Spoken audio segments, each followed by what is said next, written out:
Oh, the lovers. The six of the major arcana, the lovers card. So the lovers in this deck has a Shri yantra in the center, those interlocking triangle shapes.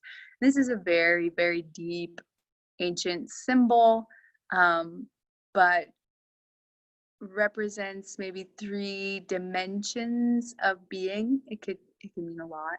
I'm not gonna actually even pretend to know exactly what a Sri Yantra is, because it's such an ancient and esoteric symbol. A yantra is basically something that you stare at that will eventually take you into an alternate dimension of reality. Like a mantra, which is something you chant until you merge with the resonance of the mantra. This is a geometric shape that is also a kind of portal to a different dimension. And in those dimensions that it indicates, we're going to talk about 3 of them anyway. So the base dimension is that of life force energy that's generated between 2 people, 2 lovers in this case. So sexual energy, second chakra, that life force, magnetism that just happens because of hormones, because of complex, totally unconscious associations with certain bodily movements that we notice when we look at another person. I mean, some of this is just completely unconscious, instantaneous, deep associations as to why we would feel magnetized or attracted to someone. Some would say it's purely energetic. It's like this vibrational thing that happens in our loins, did I just say loins? In our groin, in our pelvic bowl, in the base of our vagus nerve. And it tells us, oh, I'm hot for this person. I'm attracted to them sexually. And so the lovers is about that being the main massive free energy machine generator of all of human life and spirit as well.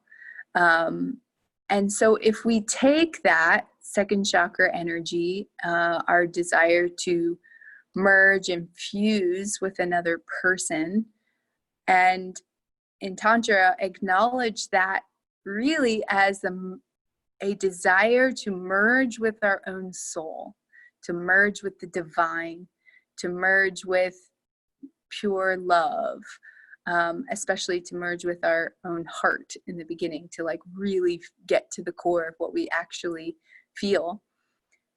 If we use that magnetism, so say that the lower energies in the pelvic bowl are spinning and they're creating, let's call it fuel, and those magnets are doing that, and the more sort of polarized they are, sometimes the stronger the attraction can be, which can be really confusing because dynamism and polarization also requires a sort of separateness or repelling sort of motion, so that it's not so easy to merge, right?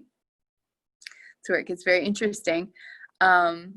But if you start to take that magnetism, take the energy that you get when you interact with that person, and you put it in the fuel tank of the vehicle and drive down the road towards the heart. That's the next dimension that's possible with the Lover's card, where you start to really feel your heart. And the heart is not actually so easy to really, really feel deeply. Even with people that we love very much, there may be a kind of numbness there. So it actually takes a lot more work than I think New Age spiritual people would have you think, to really, really be in the heart. So that's the lover's journey.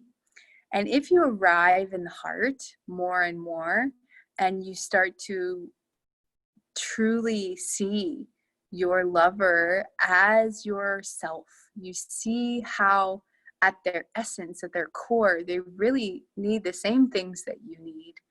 That all of their attacks of you are actually their insecurities, and vice versa. That no matter what they do, it's done out of some deep, precious need of theirs. All of these sort of realizations that bring us into the heart. And if we do this for enough times, it starts to open the gate to the next dimension, the third dimension, which is the soul. And that's where we have the capacity to really merge with our own soul, which is also it's the microcosmic process of merging with the one soul, God, natural law, aligning with natural law, whatever you want to say with that. And that is the big love. And a romantic dynamic has the potential to generate the energy to propel you towards that. But if that's not your intention, if you don't have that as a sort of singular, consistent, day in, day out conscious intention between the two of you, it's probably not going to last. Hate to break it to you. And when this card comes out in a reading, for sure, it indicates at least the potential for a really big love. And when we find that soul alignment at that level, our whole life would make a lot more sense. If you get to that level, you're no longer capable of doing a job you don't care about, doing things that you don't mean. Like, just to be in your heart deeply, deeply with one other person, getting that far is also taking you to that journey of your own heart, which would bleed out into the rest of your life. So for sure, if you then really practice to be in your heart with that one person for many years, then you become a soul-centered, soul purpose-driven person in the rest of your life as well. Just, more incentive to do the work. I'm talking about this. Maybe I'm talking to myself. Thank you so much for listening, and I'll see you next time. Mwah. Love you.